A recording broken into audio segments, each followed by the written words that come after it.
Bueno, buenas tardes. A ver, la clase que dimos el otro día no se quedó grabada en Teams, con lo cual he decidido que la voy a repetir y la voy a grabar. Vamos a ver. Vamos a hablar de las amortizaciones, ¿vale? Me voy a ir a la página 118 del libro y vamos a hablar de las amortizaciones, de todas las amortizaciones hasta llegar a las ampliaciones y mejoras. Bueno, si os acordáis, el otro día vimos cómo había que hacer los ajustes fiscales con los ingresos contables, con los gastos contables que no eran admitidos fiscalmente y algunos gastos fiscales que cuando no estaban contabilizados sí había que hacer ajuste, no había que hacer ajuste. Bueno, en el caso de las amortizaciones se trata de gastos que están contabilizados y tenemos que ver si son gastos fiscalmente deducibles y por tanto no hay que hacer ajuste, o no son gastos fiscalmente deducibles y por tanto si están contabilizados haremos un ajuste fiscal positivo porque están contabilizados, no son gasto deducible, aparece en la cuenta de pérdidas y ganancias con signo menos, con lo cual para sacarlos y llevar y calcular la base imponible tenemos que hacer un ajuste fiscal positivo. Acordaros que había algunos casos en el que el gasto no estaba contabilizado y desde el punto de vista fiscal sí era deducible y nos dejaban hacer un ajuste fiscal negativo, pero eran casos muy excepcionales, que era, yo os dije, uno de ellos era la libertad de amortización y otro va a ser el leasing. Bueno, como veis, en la página 118 tenemos todos los sistemas de amortizaciones. La amortización lineal según tablas, la amortización degresiva de porcentaje constante, la amortización degresiva de suma de dígitos, los planes de amortización que tienen que ser aprobados por la administración y la libertad de amortización. Estos dos últimos son más de carácter excepcional, con lo cual nosotros vamos a ver los tres primeros. ¿Vale? Las normas comunes que tiene que cumplir toda amortización. En primer lugar, la amortización tiene que responder a una depreciación efectiva. ¿Cuál es el valor a amortizar? Es decir, la base de la amortización. La base de la amortización va a ser el valor de adquisición menos el valor residual, si es que el elemento que vamos a amortizar tiene valor residual, que puede ser que no lo tenga, y menos, en el caso de inmuebles, el valor de los terrenos. ¿Por qué? Porque los terrenos no se amortizan. ¿Cuándo se inicia la amortización? Aquí diferenciamos entre inmovilizado material e inmovilizado inmaterial. Inmovilizado material, pues como veis ahí, en el momento que esté en condiciones de entrar en funcionamiento. Es decir, que nosotros somos una empresa que encargamos una fotocopiadora, llega la fotocopiadora y no la enchufamos, podríamos estar amortizando simplemente porque el envilecimiento, es decir, el paso del tiempo, da lugar a una depreciación. Mientras que en el caso del inmovilizado intangible, es decir, patentes, marcas, fondos de comercio, en el momento que esté en condiciones de producir ingreso. ¿Durante cuánto tiempo se tiene que amortizar? Pues durante el periodo de vida útil, ¿vale? Bien, vamos a empezar a ver las amortizaciones según tabla de amortización. Este caso se trata de una amortización lineal. Bueno, ¿por qué decimos que es una amortización lineal? Porque es una amortización que va a ser siempre igual a lo largo de toda la vida de la amortización, ¿vale? Es decir, vamos a amortizar siempre lo mismo.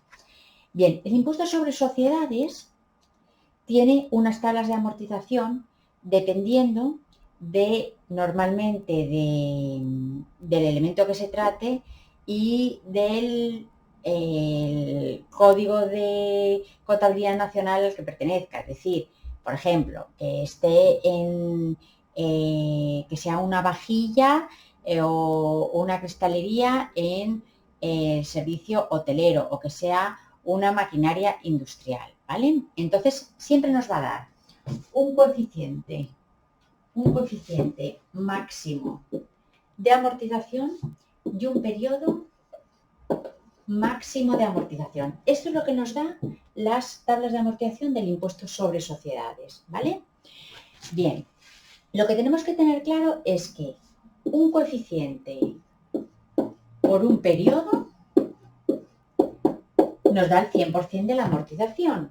Por tanto, si yo tengo el coeficiente para sacar el periodo, lo único que tengo es que en esta fórmula despejar. Por tanto, coeficiente será igual a 100 partido por periodo. Y por su parte,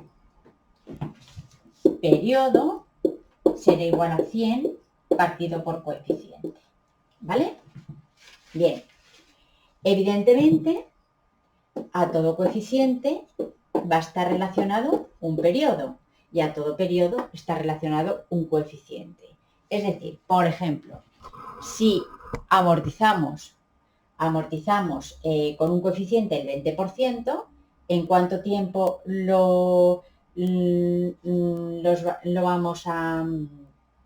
¿en cuánto tiempo vamos a amortizar? Pues 100 entre 20, un periodo de 5 años. Si decimos que el periodo son 10 años, pues el coeficiente será 100 entre 10, el coeficiente será el 10%. ¿De acuerdo? Vale. Bueno, voy a subir aquí un poco a ver si vemos mejor la pizarra, porque no sé si se está viendo bien o no.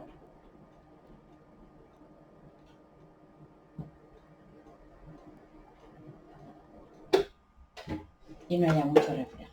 Bueno.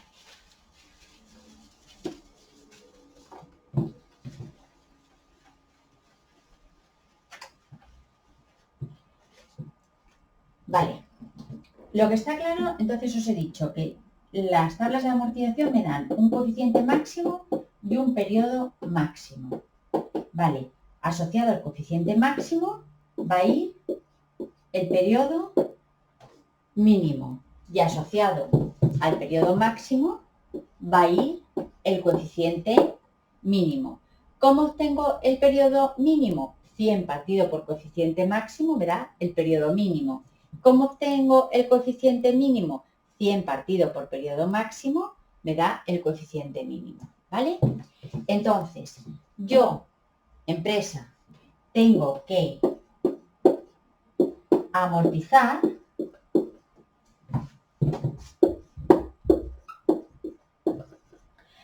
a un coeficiente que esté entre el mínimo y el máximo. El máximo me lo da la tabla y el mínimo lo obtengo a través del periodo máximo. ¿Lo veis? A través de este periodo máximo yo obtengo el coeficiente mínimo. Vale, si yo elijo un coeficiente, tengo también que establecer el periodo asociado, periodo elegido. ¿Cómo?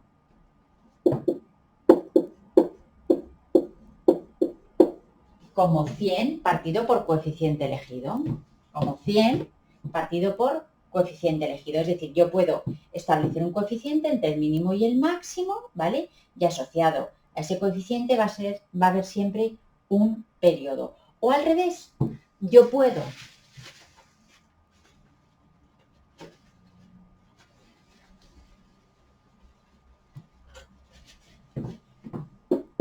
elegir un periodo que esté entre el máximo,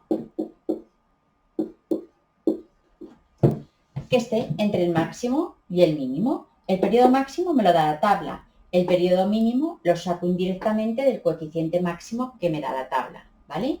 Y asociado al periodo elegido, evidentemente, tiene que ir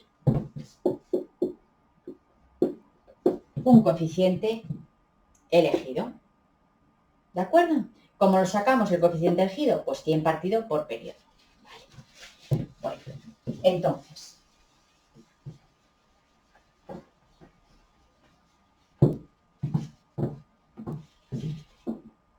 la combinación entre coeficiente máximo y periodo mínimo se llama amortización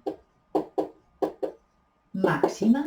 La combinación entre coeficiente mínimo y periodo máximo se llama amortización mínima. Y yo puedo elegir cualquiera de las amortizaciones que estén dentro de este rango entre la amortización máxima y la amortización mínima. ¿De acuerdo? Venga, seguimos.